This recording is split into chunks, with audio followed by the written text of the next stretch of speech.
My dear sisters and brothers, there is a zoo in Mexico which I visited a few years ago, and it has one exhibit which is labelled the most dangerous animal on the planet. As you look into the enclosure to see that animal, you see yourself. For what's in the enclosure is a mirror, and the most dangerous animal is humanity. Human beings are a danger to the world and to themselves.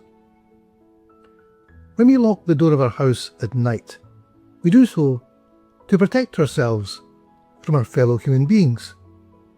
When our country stockpiles its arms and builds up its military defences, it does so to protect itself from our fellow human beings. We all long for peace.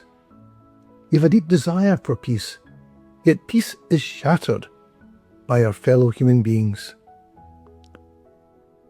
Each year, we start the new year with a prayer for peace.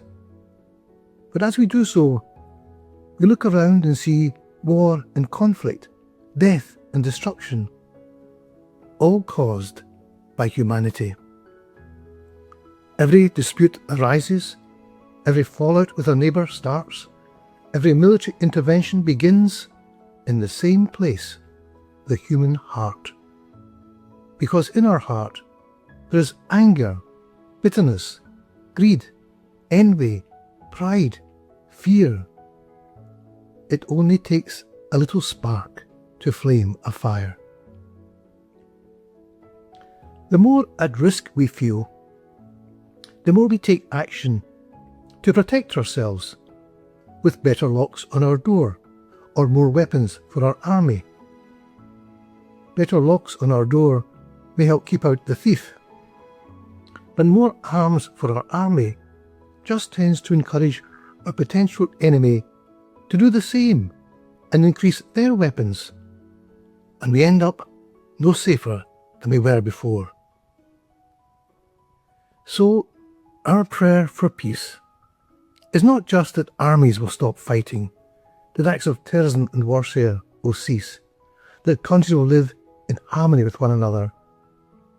Our prayer is for every human heart, our own included, to be purified of all that is within it that leads to conflict.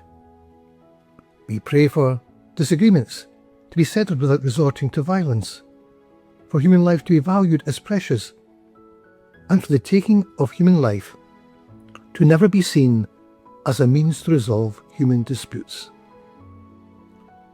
We are, each of us, part of humanity, and we all struggle to have that peace in our heart that leads to peace in our family, in our neighbourhood, and in our world.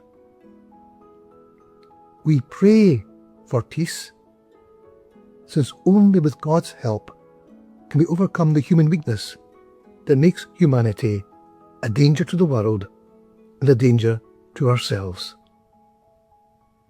May God answer our prayer and fulfill the longings of our heart for peace.